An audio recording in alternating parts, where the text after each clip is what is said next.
大家好，欢迎来到我的频道，我是健身。今天是2024年10月15号星期二。今天想要来分享怎么样去保养你的火药枪。这一台的型号是喜得丁的 DX450的。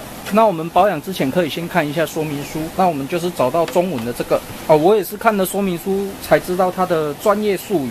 之前我都是大概就讲一下，让大家听得懂的。这些专业术语你可以进去里面看。那我也稍微看了一下，像一些比较专业的术语，像是机器的装填杆，就是前面这一块，那它是要往后面一拉才可以拿起来的。然后还有一些像什么内套管、活塞导环，大概就这样子啊。反正我过程当中如果记得这些专业术语的话，我就会稍微讲一下啊。如果说错了，我们就是以听得懂为主。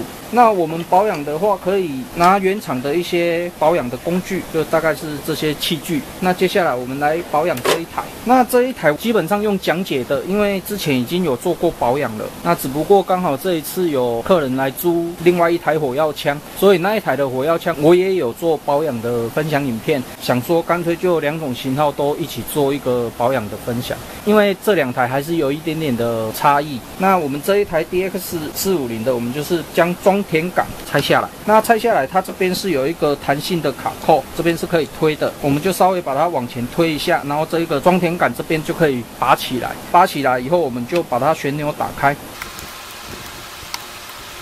这样子就可以将这一个装填杆拆下来。接下来我们来拆这一个，前面这一个的名称是内套管，那我们将内套管拔下来。那这一个是活塞导环，一样拉出来就可以了。那里面有一个激发杆，它的名称是活塞。我们要拆这一个活塞的话，我们就是拿它准备的这一个铁棒，然后从这边插进去，把它推出来。这一个会稍微比较紧一点，就这样子。拆下来以后，它的一些工具大致上就是这样子。然后它这边有一个挡环，这一个挡环是可以直接拆下来的。那这个挡环它应该是消耗品，因为我看它这边还是有一点点已经撞击到变形了。还有这个活塞，这两个算是比较容易坏的零件。这两个零件你如果看它有一点变形了，你就可以去买这两个零件回来做更换。清洁的部分大概讲解一下，像这个内套管，我们就是拿这个小的下去里面刷就可以了，将里面的一些残留的火药把它刷干净。那这个活塞导环，我们就是拿这一根比较粗一点的，那我们进去里面刷。那这个我之前都有保养过了，今天就大概讲解一下就好。前面这个我们就是拿这个小的下去刷，其他外围的部分我们就是拿铜刷下去刷，钢刷也可以。那枪身的部分也是一样的，枪身我们就直接拿这一个大的直接进去里面这样子刷，把它刷干净，这样就可以了。全部刷完以后，我们基本上还是要上油做保养。原厂它有出他们的专业用油，那如果没有的话，我们就是拿 WD-40下去做保养就可以了。我们就是将所有的铁件喷油，这样子喷上去以后，我们稍微把它吹干净。最主要还是要将一些灰尘把它吹掉。那所有的零件都是一样的，我们都是上油做保养。全部保养完成以后，接下来就是把它做组装。组装我们就是先将这一个挡环把它装上去。那这一个之前这边已经有撞击出一个痕迹了，所以我们就是一样按照它撞击的痕迹把它装回去。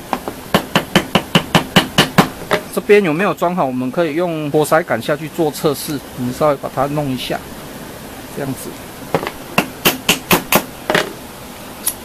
OK， 这样应该就可以了。接下来我们先来装这一个活塞导环。那要装之前，我们先把灰尘吹干净。那记得你也要上油做保养。装入枪身之前，我们也把枪身吹一下，尽量让它里面的灰尘不要那么多。它这边有一个凹槽，我们就是朝上，然后直接推进去，然后稍微转一下，这样子就进去了。接下来我们来装这个活塞。装之前一样把灰尘吹干净。然后稍微转一下，然后把它压进去，这样就可以了，压到底。接下来我们来装这个内套管，一样把它装上去。那接下来我们将装填杆装上去，装填杆它里面有一个对应的空间，我们就是放上去，然后旋转锁住就可以了。先把它锁到底，然后回一点点，这样子。然后要装这一个装填杆的话，我们要把这边稍微推一下，这样子勾进去，这样就可以了。这是装填杆的部分。那这样子这一台火药枪我们就保养完成了。保养完成以后，我们稍微来做一点点测试。测试的部分我们需要火药，那我们的火药这边都有做沟槽，我们只要放进去，然后会听到咔一声，那我们就根据火药的位置下去拉。拉到有火药的部分，这样就可以了。那因为我这边没有钉子了，所以我们就空发做测试就可以了。接下来我们就是把它按压住，然后进行击发。这样子测试起来，这一台已经可以正常使用了。最后将击发出来的活塞，把它用装填杆推回去，这样子。OK。这样子就测试完成了。那我这一台喜得丁的 DX450的火药枪简易保养分享影片就分享到这边为止。那如果你喜欢我的影片的话，敬请订阅和分享，谢谢。